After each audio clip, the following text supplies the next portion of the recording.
예, 그래서 모세가 듣고 하나님 앞에 엎드리죠. 하나님, 저들 용서하지 마십시오. 저들의 허물을 받지 마시고, 예, 제가 저들에게 아무것도 취한 것이 없고 저들을 괴롭게 한 적이 없으니 저들을 내버려 두면 되지 않겠습니다 하고 기도합니다. 그리고 그들에게 제막 앞에 서자. 누가 하나님께서 세우신 조인지. 그러면서 이야기를 하죠. 너희들이 받은 직분, 레이지파 사람들이 받은 직분이 성막에서 봉사하는 일, 하나님께 가까이 나아가는 일인데 어찌 그게 적다고 아론 제사장이 스스로 되려고 하고 아마 제사를 집행하는 것이 더 보기가 좋았던 모양입니다. 그래서 성막에서 봉사하는 일 따위는 가볍게 생각을 하고 아마 이런 요청을 한 것 같고 이런 불평이 나온 것 같습니다. 어째 그 일이 적다고 하여 너희들이 이런 짓을 하느냐 이런 말을 할 수가 있느냐. 아무튼 하나님 앞에 서자 그렇게 수습을 합니다. 그리고 사람들을 부르는데 엘리압 애들 다단과 아비람은 아예 그냥 부르면 오지도 않습니다. 그러면서 말을 하죠. 네가 젖과 꿀이 흐르는 땅으로 우리를 이끌어낸다 그래놓고 이 광야에서 죽이람이 어찌 작은 일이냐. 스스로 우리의 왕이 되려고 하느냐.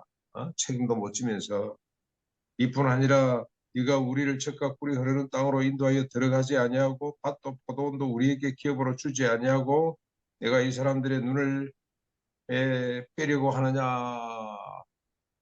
우리는 올라가지 아니하겠노라. 이따위 이제 더 이상 우리가 와라 가라 하지 마라 우리한테. 그런 분위기입니다. 여러분 이게 이제 이러다가 나중에 이제 땅이 갈라져서 다 죽게 됩니다만 우리가 이 반역의 동기, 이 큰 반역이죠. 이 반역의 동기가 어디로부터 온 것인지를 잠깐 한번 살피면서 교훈을 얻고 또 정리를 했으면 좋겠습니다. 반역의 동기 뭡니까? 질투심, 질투심. 예, 권력의 욕망, 멋있게 보이는 세상의 업무는 멋있어 보이고 자기들이 하는 수발되는 것은 별로 멋있어 보이지 않는 그런 욕심, 그런 권력의 어떤 욕심이죠. 욕심. 그리고 또 우리에게 잘 먹여보라. 예? 젖과 꿀이 흐르는 땅은 어디 있고 왜 우리 강야에서 이렇게 고생시키냐. 뭘 한번 내놔봐라. 경제적으로 우리의 필요를 좀 채워보라. 경제적 욕심, 물질에 대한 욕심, 권력에 대한 욕심인 것 같습니다. 인정받고 싶은 욕구. 그래서 우리 마슬로의 욕구 5단계에 보면은 그런 욕구, 욕망이 분출된 거죠. 생계에 대한 염려이자 욕심, 생계가 해결이 되면은 남에게 인정받고 싶은 안전하게 살고 싶은 안정에 대한 욕구. 그게 해결이 되면은 사람들은 만족하지 못하고 또 다른 욕구로 나가죠. 인정받고 싶은 권력의 욕구. 그 위에 또 자아실현이라고 사는 욕구가 있고 그 위에는 신만큼 높아지고 싶은 욕망이 있는 것 같습니다. 그 욕망의 발로죠.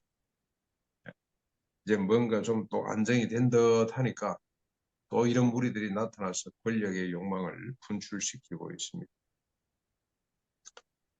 인간은 이럴 수밖에 없다는 생각이 듭니다. 부패하고 타락했기 때문에 하나님을 등지면서부터 자기의 존재론적인 결핍 속에 시달리게 되고 사로잡히게 되고 그것 때문에 자기의 욕망이죠. 자기의 욕망, 살아남고자 하는 욕망, 고지에 서고자 하는 욕망, 중심부로 가고자 하는 욕망 때문에 인간은 이럴 수밖에 없다는 생각입니다. 그래서 이 60만 밖에 되지 않습니다만 이스라엘 가운데는 바람잘 날이 없는 거죠. 계속해서 갈등이 생기고 위기가 오고 나라가 깨지려고 개인 대 개인이 서로 미워하고 질투하는 일이 벌어질 수밖에 없는 것이죠.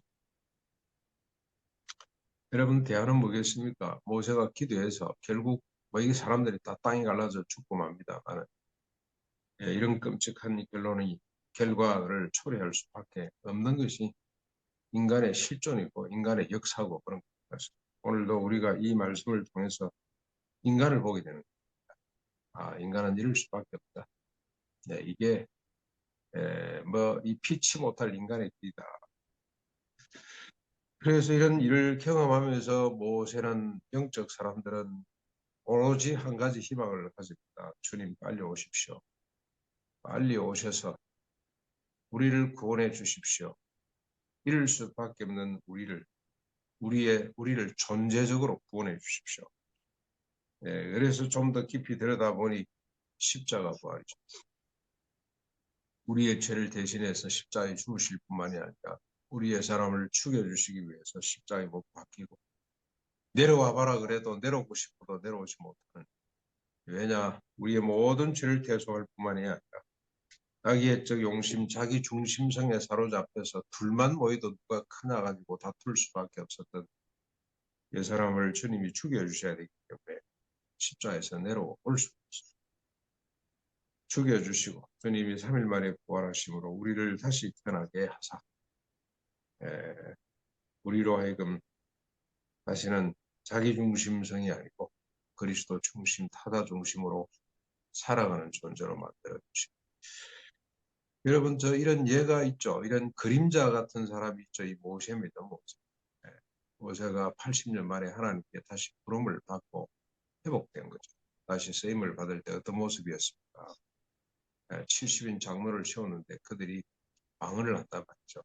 일시적으로 주셨다 거뒀는데 불구하고 몇몇 사람이 성막 앞에 계속 머물면서 방언을 하니까 여호수아가 이래가는 안 되겠다. 이 권위가 이거 어떻게 되냐. 이게 모세 권위가 그래도 있어야지. 그래서 또 원망을 하고 모세에게 달려와서 막을까요? 그랬을 때 모세가 니로 나로 하여금 질투케 하느냐. 땅 사람들이 다 방언을 한다 할지라도 나는 기뻐 춤출 것이다. 막지만. 그래서 모든 사람을 동등히 존중히 여기는 짤막한 우리가 에피소드를 봅니다. 모세, 여호수아, 또 다윗 이런 분들을 통해서 하나님은 메시아상을 언뜻 그림자처럼 보여주시는 거죠. 그리고 신약의 성도들이 어떠함을 이런 하나님의 사람들을 통해서 언뜻 우리에게 보여주셨습니다. 십자가 부활로 오늘 성도는 어떤 존재인가? 둘만 모여도 나보다 남을 더 낮게 여기는 사람. 그리스도의 마음을 품고 자기를 비우고 낮추고 심지어는 버림의 자리까지 가도록 하는 것이 이게 구원이라고 하죠. 그래서 서로 존중히 여기고 서로 귀하게 여기고 하는 사람으로 우리를 거듭나게 해주시고 무한 책임을 지고 서로 선한 일에 힘쓰게 합니다.